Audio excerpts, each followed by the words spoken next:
Good morning students. कल हमने अपनी क्लास करी थी, तो आज हम लीगल लैंग्वेज लिया था। आज लीगल लैंग्वेज को ही कंटिन्यू करेंगे। तो लीगल लैंग्वेज में आज हम शुरू करेंगे लैटिन वर्ड्स से। लैटिन वर्ड्स जो हैं इनकी बहुत महत्वता है अपने लॉ में। और ये जो लैटिन वर्ड्स हैं, ये लैटिन वर्ड्स हम किसी चीज़ को जब थोड़ा लीगल फॉर्मेट में प्रेजेंट करना चाहते हैं तो ये उसको रिप्रेजेंट करते हैं। और इनमें से जो टर्म्स हैं मोस्टली आप जब अपना आगे पढ़ेंगे तो ये टर्म्स रिपीटेडली यूज़ करी जाती हैं। तो ये रिप्रेजेंट करती है कि एक सिविल मैन और एक लॉ मैन में क्या फ़र्क होता है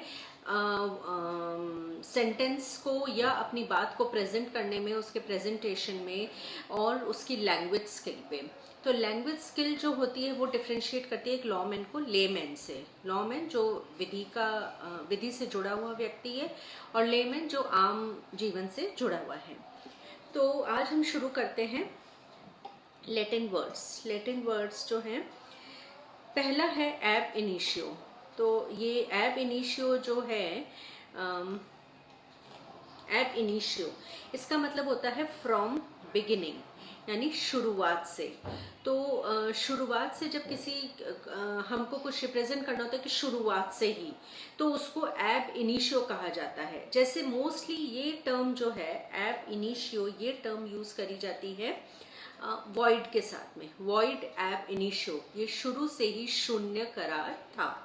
तो शुरू से ही शून्य, तो वॉइड एब इनिशियो मोस्टली जैसे माइनर के साथ एग्रीमेंट होता है, तो इन बिना कंसिडर या बिना अनलॉफुल किसी कारण के लिए कोई कॉन्ट्रैक्ट किया गया है, इस तरह की कुछ चीज़ें हैं जहाँ पर कि उसको कहा जाता है कि ये वॉइड एब इनिशियो, यानी कि ये शुरू से ही वॉइड है, ये शुरू से ही वॉइड है, ये शुरू से ही एग्जिस्ट नहीं करती। तो फ्रॉम बिगिनिंग यानी शुरुआत से। एब initio is from beginning and void एब इनिशियो यानी शुरू से ही शून्य है। नेक्स्ट आता है एड इडम। एड इडम मतलब मीन्स सेम और टू द सेम एक्सटेंट, यानी करीबन करीबन वही सेम सिमिलैरिटी रखते हैं, या ऑलमोस्ट सेम। मतलब ऑलमोस्ट सेम यानी कि या तो परफेक्टली सेम है। सेम का अर्थ यहाँ पर इस तरह से है, एड इडम जो है मोस्टली इसे यूज किया जाता है कंसेंसस एड इडम, यानी मीटिंग ऑफ माइंड, यानी कि एक ही वक्त पे, एक ही समय, एक जैसी सोच रखने वाला, एक जैसा कोई बात कहने वाले, एक ही टाइम पर दो अलग अलग व्यक्ति जब रखते हैं तो उसको कहा जाता है consensus at it, meeting of minds, जहां दोनों के माइंड मीट कर रहे हैं। उस एक वक्त पे एक ही समय में एक ही बात के लिए दो व्यक्तियों के जब माइंड मीट करते हैं तो उसको कहा जाता है कंसेंसस एट इडम। लेकिन एट इडम इटसेल्फ में मैं जो आपको ये टर्म्स बता रही हूँ ये मोस्टली स्प्लिटेड फॉर्म में है और इनके साथ कुछ ना कुछ प्रीफिक्स या सफिक्स लगा करके इनको यूज किया जाता है। तो एड इडम मीन्स सेम और टू दी सेम एक्सटेंट, और इसको मोस्टली यूज किया जाता है जिस इस लैटिन फ्रेज में यूज किया जाता है वो है कंसेंसस एड इडम। नेक्स्ट है एम्बिग्विटस लेटेंस, और इसके बाद है ये एम्बिग्विटस पेटेंस और एम्बिग्विटस लेटेंस। ये दोनों ऑलमोस्ट सेम है, एक बेसिक डिफरेंस है दोनों टर्म्स में। अब वो बेसिक डिफरेंस क्या है? एम्बिग्विटस लेटेंस, लेटेंस मतलब लेटर, यानी पहले नहीं लेकिन बाद में। Latens later, ambiguitas doubt. Ambiguity English terminology में इसका अर्थ होता है डाउट। तो एम्बिग्विटस लेटेंस मतलब डाउट, ऐसा डाउट जो पहले नहीं था लेकिन बाद में एग्जिस्ट हो गया या बाद में अकर हो गया। इसको क्या है? मीन्स इनडायरेक्ट डाउट और doubt which does not appears prima facie but is caused by external factors, यानी ये डाउट ऐसा जो पहले एग्जिस्ट नहीं करता था लेकिन लेटर उसमें ये एग्जिस्ट हो गया due to some external factors. यानी ऑलरेडी प्राइमा फेसी जो है हमने जब देखा तो बिल्कुल परफेक्ट था। इसको कहा जाता है एम्बिग्विटस लेटेंस, यानी ऐसी एम्बिग्विटी जो लेटर अराइज हुई। और वहीं एम्बिग्विटस पेटेंस, एम्बिग्विटस पेटेंस का क्या मतलब है? It can be found where doubts appear about the fact of the records or where doubt is made prima facie.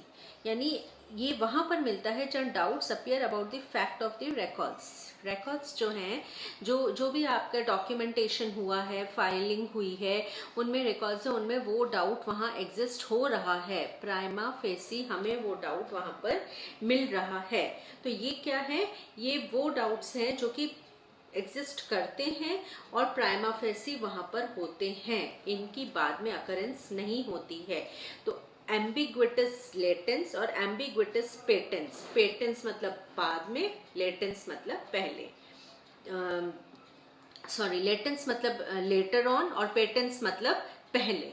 पहले P for patens and P for पहले, लेटेंस L फॉर लेटर और L for latens. तो इससे आपको समझ आ जाएगा कि letter जो एग्जिस्ट कर रहे हैं वो एम्बिग्विटस लेटेंस है और एम्बिग्विटस पेटेंस जो पहले से एग्जिस्ट करती है। एम्बिग्विटी प्राइमा फेसी देखने पे ही हमें पता पड़ जाता है, रिकॉर्ड्स में, फाइलिंग में ये एम्बिग्विटी एग्जिस्ट कर रही है, उसको एम्बिग्विटस पेटेंस कहते हैं। ये दो टर्म्स आपको क्लियर हो गई होंगी। फिर है एमिकस क्यूरे। एमिकस क्यूरे भी बहुत ही वाइडली यूज टर्म है लीगल लैंग्वेज में। जब आपका पेपर होएगा या होता है तो ये टर्मिनोलॉजी बहुत बार यूज करी जाती है, एमिकस क्यूरे, या पढ़ाया जाता है, या जब आप लॉ रूम में होते हैं, कोर्ट रूम में होते हैं, तो वहाँ इस टर्म का बहुत यूज किया जाता है। तो एमिकस क्यूरे क्या होता है, फ्रेंड ऑफ द कोर्ट। एक लिटरल मीनिंग इस वर्ड का क्या है, फ्रेंड ऑफ द कोर्ट, यानी न्याय का, न्याय मित्र, न्याय मित्र इसका हिंदी अनुवाद है। Means a person who is not engaged in case, who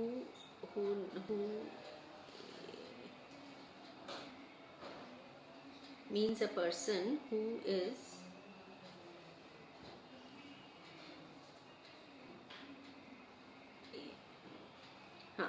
friend of the court means a person who is not engaged in case but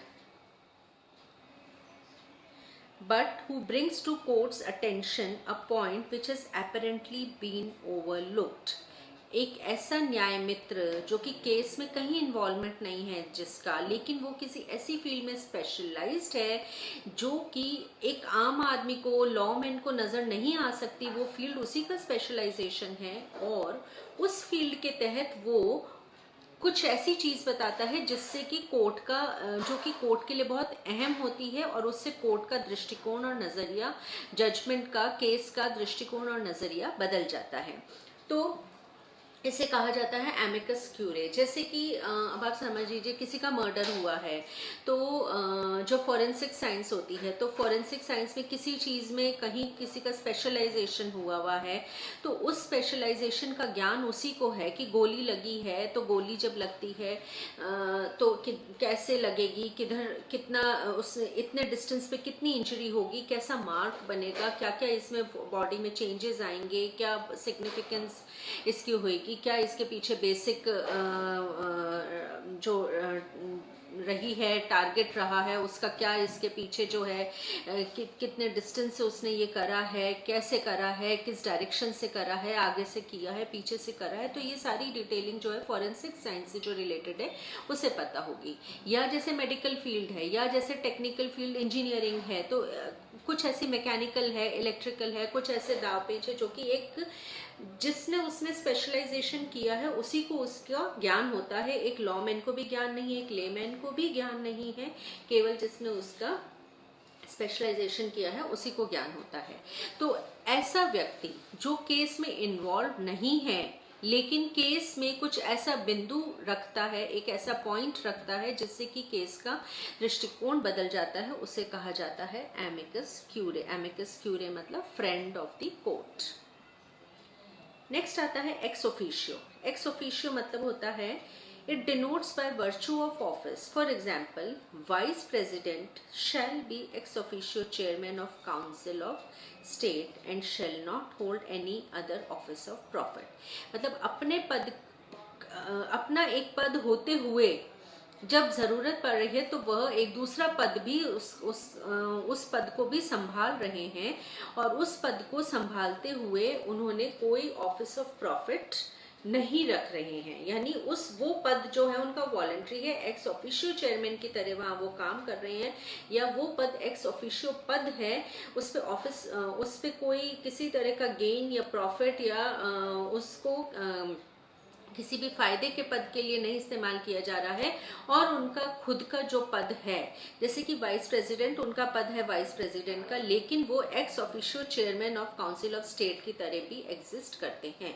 ex officio chairman of council of state की तरह भी exist करता है क्या पद? Vice president का पद। तो वो इस तरह से अपने पद के वर्चू ऑफ हिज ऑफिस, यानी it denotes by virtue of office, अब जिस पद पे वो हैं उस पद के तहत वो दूसरा कार्यभार भी संभालते हैं, उसको एक्स ऑफिशियो कहते हैं, और ये ऑफिस ऑफ प्रॉफिट नहीं लेते हैं। नेक्स्ट आता है audi alteram partem. Audi alteram partem मतलब no person shall be condemned unheard. किसी भी व्यक्ति को बिना सुने कोई दंड नहीं दिया जाएगा, किसी प्रकार की भर्त्सना नहीं की जाएगी, किसी तरह की कुछ भी उसको कंडेम नहीं किया जाएगा, उसको किसी भी तरह से दोषी नहीं करार किया जाएगा। तो no person shall be condemned, इसमें इंपॉर्टेंट वर्ड क्या है? No person shall be condemned. ये कंडेम्ड वर्ड इंपॉर्टेंट है, unheard. No person shall be condemned unheard, and it is based on principles of natural justice. It is based on principle of natural justice, जिसमें कि एक principle of natural justice क्या है? Principle of natural justice होता है कि सुनवाई का अवसर दिया जाता है। तो प्रिंसिपल्स ऑफ नेचुरल जस्टिस में उनको सुनवाई का अवसर दिया जाएगा, और यूं ही किसी की भी भर्त्सना या किसी को भी दोषी सिद्ध नहीं किया जाएगा। तो ऑडी अल्ट्रम पार्टम मतलब कि no person shall be condemned unheard, सुनकर के ही किसी पर दोष रोपण किया जाएगा, लेकिन बिना सुने किसी को कोई सजा नहीं सुनाई जाएगी। नेक्स्ट आता है रेस इप्सा लॉकेटर। रेस इप्सा लॉकेटर मतलब क्या है?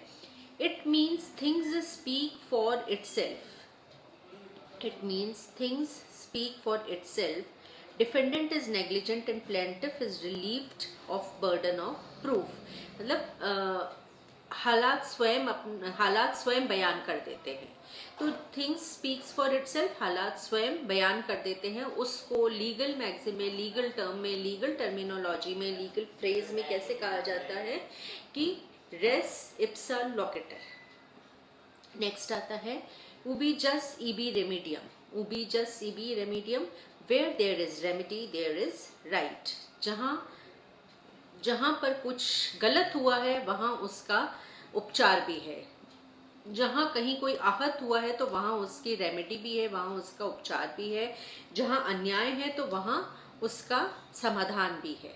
तो where there is remedy there is right. जहां गलत है, तो जहां कुछ गलत हुआ है या जहां कुछ भी मिसचिफ है तो वहां उसके राइट्स भी हैं। आपको दंड आपके साथ अगर गलत है तो आपको उसके राइट्स भी मिलेंगे। Ubi jus ibi remedium. Volenti non fit injuria that to which a person consents is not an injury. Volenti मतलब वॉलंटरली, चला करके, आपने स्वयं। तो वॉलंटाइर नॉन फिट इंजूरिया।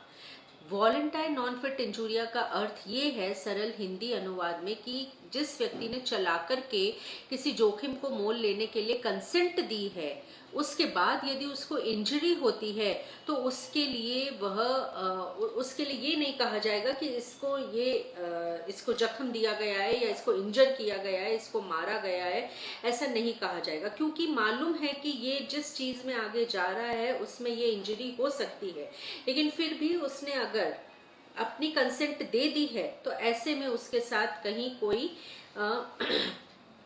उस पे ये नहीं कहा जाएगा कि वो उसके लिए दूसरा व्यक्ति उसके लिए जिम्मेदार है। दूसरा व्यक्ति इसमें निर्दोष रहेगा क्योंकि उसने वॉलंटरली इंजरी लेने के लिए सहमति दी है। That to which a person consents is not an injury. तो जिसके लिए कि वह पर्सन कंसेंट दे रहा है वो इंजरी, उसमें इंजरी यदि होती है तो उसमें दूसरा व्यक्ति दोषी नहीं होता है। ये बहुत इंपॉर्टेंट टर्म्स हैं और मोस्टली आती हैं ये आपके। नेक्स्ट है हम करेंगे one word substitution. One word substitution में सबसे पहले आता है कि जैसे कोई लिटरेरी वर्क है, कुछ हमने लिखा है और उसको अगर यदि कोई और व्यक्ति उसका प्रकाशन कोई बहुत ही छोटी लोकल मैगजीन में हुआ है तो उस मैगजीन में होने के पश्चात हम देखते हैं कि अगर कोई व्यक्ति ने उसको चुरा लिया और एक बहुत बड़ी मैगजीन में उसको दे दिया है, तो ऐसे इस चुराना, ये जो चुराना है, लिटरेरी वर्क को चुराना, इसको कहा जाता है प्लेगरिज्म। तो थेफ्ट ऑफ लिटरेरी और research work of someone and publishing it in its own name, plagiarism. तो किसी का रिसर्च वर्क या किसी का कोई साहित्य, किसी की कविताएं, किसी का कुछ लेखनी, उसको चुराना, किसी ने कोई रिसर्च वर्क किया है उसको चुराना और उसको पब्लिश करा लेना, ये क्या कहा जाता है? Plagiarism. One who looks at darker sides of things, जो हमेशा लाइफ में नकारात्मक दृष्टिकोण रखता है, जो हमेशा नेगेटिव सोचता है, जो हमेशा एक ग्लूमी लाइफ लीड करता है कि बड़ा हताश सा, दुखी सा हर चीज़ में कि ये नहीं होगा, वो नहीं होगा, ये नहीं मिल रहा है मुझे, ऐसा नहीं हुआ मेरे साथ में, ये मेरे कमी रह गई। तो जो ये नकारात्मक दृष्टिकोण रखता है, डार्कर साइड ऑफ कॉइन देखता है या डार्कर साइड ऑफ लाइफ देखता है, उसको कहा जाता है पेसिमिस्ट। फिर है glance at past events. Glance at past events मतलब जो बीत गया उसमें क्या हुआ। तो जो बीत गया, जो बीता हुआ, जो पास्ट से रिलेटेड है, वो हमेशा उसके लिए वर्ड होता है रेट्रोस्पेक्टिव। रेट्रोस्पेक्टिव मतलब जैसे कई बार होता है कि ये जो कानून बना है ये पर्सपेक्टिव है, यानी कि ये अब लागू होगा, ना कि ये रेट्रोस्पेक्टिव है, यानी जो पीछे इसी तरह की घटना जो घट चुकी है उस पर ये लागू नहीं होएगा, लेकिन यही घटना अब जब भविष्य में घटेगी तो उस पर ये कानून लागू होगा। इसको क्या कहा जाता है? रेट्रोस्पेक्टिव, जो कि glance at past event. Next है one who walks in one who walks in sleep, उसे कहा जाता है सोमनैम्बुलिस्ट। सोमनैम्बुलिस्ट मतलब जो नींद में चलने की जिसको आदत होती है उन्हें क्या कहा जाता है? सोमनैम्बुलिस्ट। फिर है one who talks in sleep, जो नींद में बोलता है। एक तो चलने की आदत होती है तो जो चलता है उसको सोमनैम्बुलिस्ट कहते हैं, और जो बातें करता है उसको कहा जाता है सोमिनोलॉकिस्ट। सोमिनोलॉकिस्ट आप इसको यूं याद कर सकते हो, लोकेस्ट यानी कि जो लोकेशन होती है, कोई भी लोकेशन पे कहीं भी कुछ भी कोई घटना घटी है उसको वो सोच रहा है, बोल रहा है, तो ये सोमनियोलॉकिस्ट होएगा, और वो सोमनम्बुलिस्ट होएगा। बुलिस्ट मतलब बुलेट्स चलाते हैं तो वो व्यक्ति भी चलता है, तो इसको सोमनम्बुलिस्ट कहते हैं। और सोमनोलॉकिस्ट यानी कि वह व्यक्ति जो नींद में बोल रहा है, लोग लोग लोग लोग ऐसे कर बोल रहा है। नेक्स्ट आता है a person to whom high salary is paid with little और नो वर्क और नो रिस्पॉन्सिबिलिटी। इसको कहा जाता है सिनेक्योर, यानी वह व्यक्ति जिसको कि बहुत हाईली पेड सैलरी मिल रही है लेकिन उस काम उसे कुछ नहीं करना है। एक तरह से ये किसी का टॉर्चर भी होता है, एक तरह से ये किसी के साथ में कि उसे कुछ काम करने को नहीं दे रहे हैं लेकिन बस उसको सैलरी दिए जा रहे हैं, तो वो व्यक्ति अपने आप को बहुत ही बेकार महसूस करने लगता है। तो इसको कहा जाता है कि a person to whom high salary is paid but no work और रिस्पॉन्सिबिलिटी इज गिवन, इसको सिनेक्योर। नेक्स्ट आता है enclosed area used for games. वो एरिया जहाँ पर गेम्स खेले जाते हैं, बड़ा बाउंड्री वॉल होती है, उसको स्टेडियम कहा जाता है। बिलोंगिंग टू ऑल, जो सबके लिए है, खाली मेरे लिए, आपके लिए या किसी एक के लिए नहीं है, वो सबके लिए है, जो है वो सबके लिए है। जैसे कि स्वीकृति, यूनानिमस एक्सेप्टेंस, मतलब कि कौन यहाँ पर हमारी भारत देश की जनता में कौन चाहता है कि फूड अडल्ट्रेशन एक्ट बने, और बने, और वो किस पे लागू हो, तो वो बने ये भी सब चाहते हैं, यूनानिमस डिसीजन है, और वो सब पर लागू हो ये भी यूनानिमस डिसीजन है, यानी ये सब चाहते हैं, सबको, सबकी इसमें स्वीकृति है, accepted by all, belonging to all, इसे कहा जाता है यूनानिमस। फिर है god of death in Indian mythology, god of death in Indian mythology, ये मैं लिखना भूल गई, इसके एक second. God of death in Indian mythology is,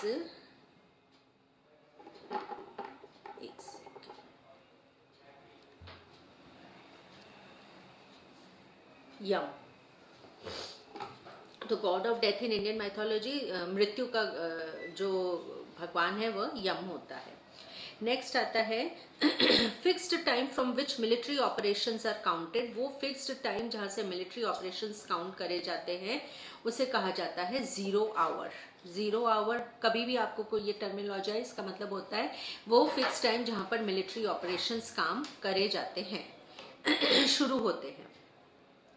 next मैं आपको बता रही हूँ प्रेसे। अब प्रेसे के लिए आप लोगों को मैंने एक ये दिया है, एक पैराग्राफ दिया है। प्रेसे का अर्थ होता है प्रिसाइज। प्रिसाइज मतलब कि किसी भी चीज का समराइज्ड फॉर्म लिखना। समरी मतलब संक्षिप्त, संक्षिप्त में सार। होता क्या है, आप लोग क्या करते हैं कि जब आपके एग्जाम में क्वेश्चन आता है कि प्रेस से लिखो इस पैराग्राफ का, आप वो पैराग्राफ अगर 15 लाइन का है तो आप लोग उसको बड़ा कर करके और उसको 2 पेज का पैराग्राफ बना देते हैं, तो ये एब्सोल्युटली गलत है। प्रेस से मतलब हमेशा प्रिसाइज फॉर्म, समराइज्ड फॉर्म, संक्षिप्त में, सार में। उस पैराग्राफ को अगर वो 15 लाइन का है तो उसको 6 लाइनों में लिखो, 7 लाइनों में लिखो, इससे ज्यादा नहीं। एक टाइटल दो उसको तो वो प्रेस से होगा। तो आप ये प्रेस से पढ़िएगा, आपको समझ आएगा। और मैंने इसी के नीचे इसका ये भी लिखा है, आंसर भी लिखा है कि इसको जब हम छोटा करेंगे, जब छोटा करेंगे तो ये किस तरह से लिखा जाएगा, तो वो भी आप देख लीजिएगा। तो ये प्रेस से आप देख करके और इसको खुद करने की कोशिश करिएगा, बाद में मेरा आंसर देखिएगा। तो नेक्स्ट क्लास हम फिर लेंगे। तब तक के लिए थैंक यू वेरी मच।